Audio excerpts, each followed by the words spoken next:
For me, the biggest why would be understanding where you're going to land at the end of the day. You want to know what revenue you've got compared to your expenses and how that's going to track over the course of the year to understand what cash you're going to need to be able to run your business efficiently. If you didn't do that well, you're going to run out of cash or capital to be able to adequately run your business, and you could potentially be in jeopardy of not being able to get bank financing to move it forward. So it's really important to know what cash you've got, what revenue you're generating to be able to forecast where you think you're going to end up at the end of the year.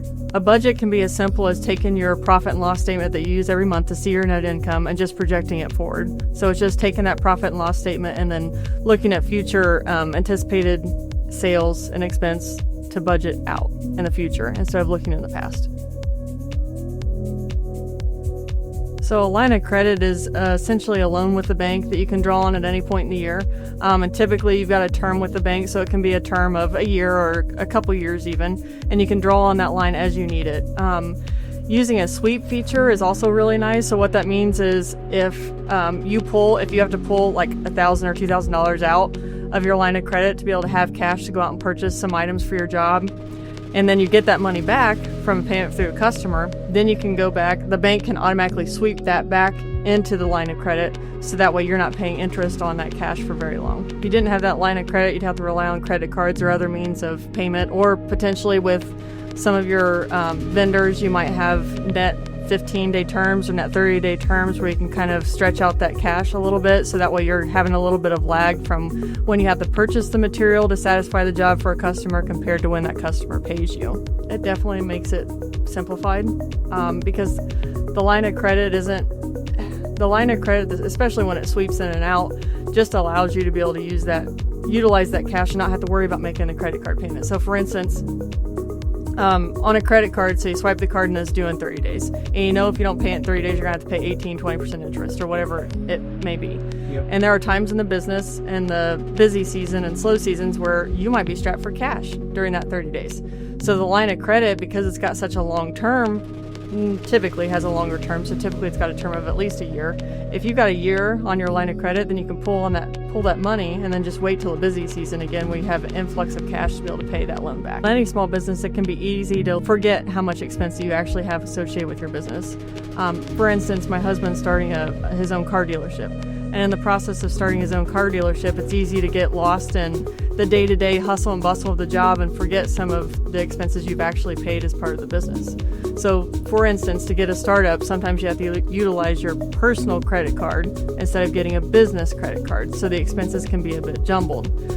Creating an income statement and actually tracking those expenses line by line and then creating a budget based on that income statement can really help you keep track of all the expenses you have associated with that business. It makes it more difficult in a couple different ways. One, you have to go back through your personal credit card statement and see if you've had any business expenses on your personal credit card. So you'd have to reconcile that, not only to see if you're making money, but also for taxes. For tax purposes at the end of the year, you're going to have a mess to go back through and comb through every single expense to make sure that you're allocating your expenses appropriately.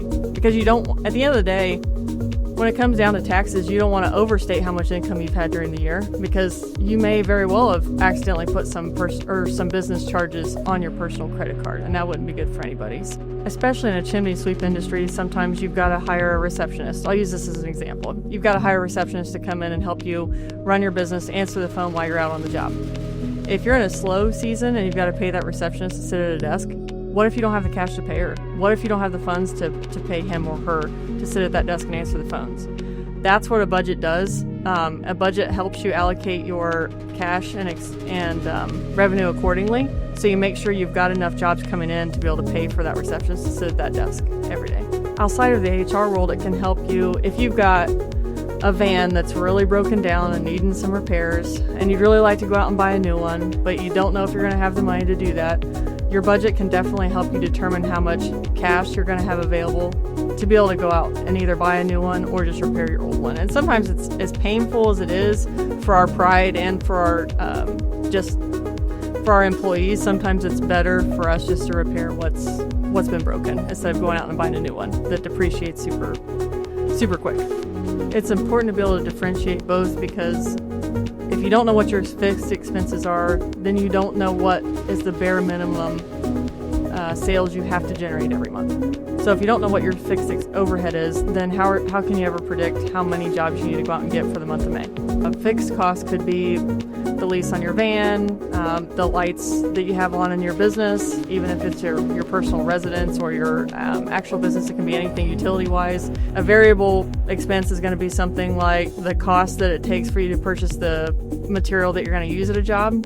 So again, if you're going to buy a bucket of heat shield, that's going to be a variable cost that's going to depend, or it's going to fluctuate up and down depending on how much material you need for a specific job. It's important to be able to assess your fixed and variable costs, so that way you can analyze how much you need to increase the price for your service, so that way you make sure that you're making money. Because at the end of the day, prices are rising. Everybody knows that inflation's a problem, has been for several years.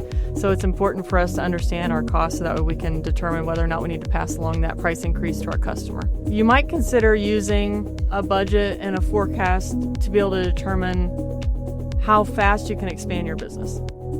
So if you're thinking about, when should I hire the next person? When should I hire the next tech? When should I expand to the next building?